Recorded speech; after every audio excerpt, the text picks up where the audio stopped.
الحمد لله رب العالمين والصلاة والسلام على أشرف الأنبياء والمرسلين نبينا محمد وعلى آله وصحبه أجمعين۔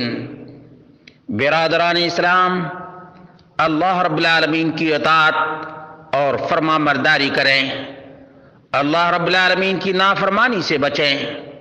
وَاعْلَمُوا أَنَّ اللَّهَ يَعْلَمُ مَا فِي أَنفُسِكُمْ فَاحْذَرُوهُ۔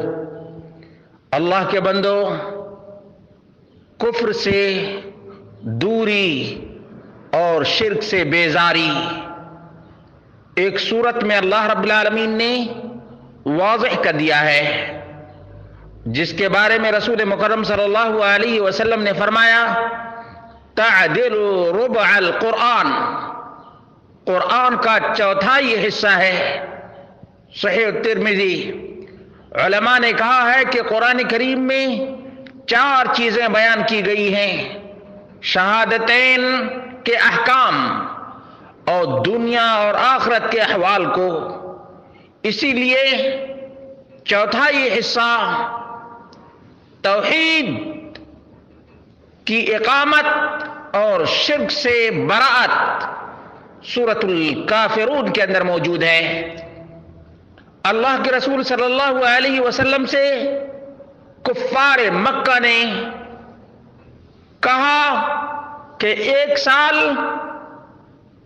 آپ ہمارے معبودوں کی عبادت اور بندگی کریں، اور کفار مکہ 1 سال اللہ واحد کی عبادت کریں گے۔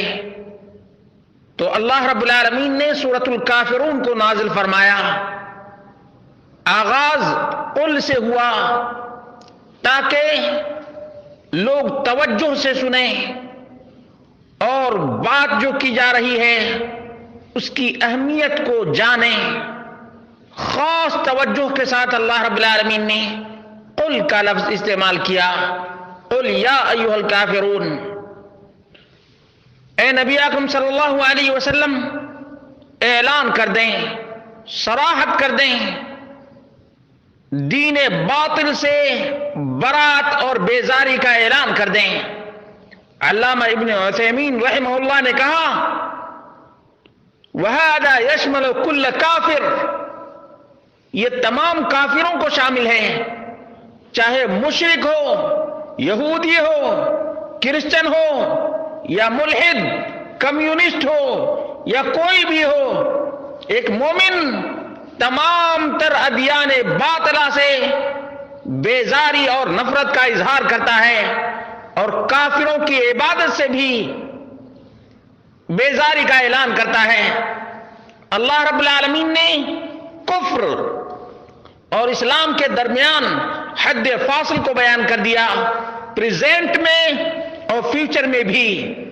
لا اعبد ما تعبدون ولا انتم عابدون ما اعبد، هذا نفی فی الحال الحاضر، یہ پریزنٹ کے لیے ہے۔ ولا انا عابد ما عبدتم ولا انتم عابدون ما اعبد، یہ فیوچر کے لیے ہے کہ مومن کبھی بھی کفر پر راضی نہیں ہوتا، کبھی بھی کفر کے ساتھ، ادیان باطلہ کے ساتھ سمجھوتا نہیں کرتا۔ اس لیے ابن عاشور نے کہا وَبِهَذَا يُعْلَمُ الْغَرَض الَّذِي اشْتَمَلَتْ عَلَيْهِ وَأَنَّهُ تَعْيِيسُهُم مِّنْ أَن يُوَافِقَهُمْ فِي شَيْءٍ۔ اللہ کے رسول صلی اللہ علیہ وسلم کفر اور شرک پر کبھی بھی موافقت نہیں کر سکتے۔ اللہ رب العالمین نے دونوں کے درمیان حد فاصل بیان کر دیا۔ لَكُمْ دِينُكُمْ، یہ کفار کا دین شرک ہے، دین کفر ہے، یہ باطل ہے۔ ولی دین، یہ توحید، ایمان اور اسلام ہے۔ علامہ ابن القیم نے کہا کہ یہ ان کے دین باطل پر اقرار نہیں، بلکہ ایسے انداز میں ان کے دین باطل کی بیک کنی ہے کہ اس میں کوئی شک اور کوئی ریب نہ رہ جائے، بلکہ واضح کر دیا گیا کہ محمد رسول اللہ صلی اللہ علیہ وسلم کا کسی بھی کفری یا دین سے کوئی تعلق نہیں ہے. دین صرف اور صرف اللہ رب العالمین کے نزدیک اسلام ہے. اسلام کے علاوہ جتنے بھی دھرم ہیں، جتنے بھی مذاہب ہیں، جتنے بھی ریلیجن ہیں، تمام کے تمام باطل ہیں، تمام کے تمام باطل ہیں. ان الدین عند اللہ الاسلام. اس لیے اللہ کے بندو، اللہ رب العالمین کا شکر ادا کرو کہ اللہ رب العالمین نے مسلمان بنایا ہے، اور اسی پر قائم رہو، اسی پر قائم رہو، اور ہمیشہ اللہ رب العالمین سے رجوع کرتے رہو اور اپنے دین پر استقامت اختیار کرو. اللہ کے رسول صلی اللہ علیہ وسلم ہمیشہ ہی اس سورت کا اہتمام کیا کرتے تھے. کیوں؟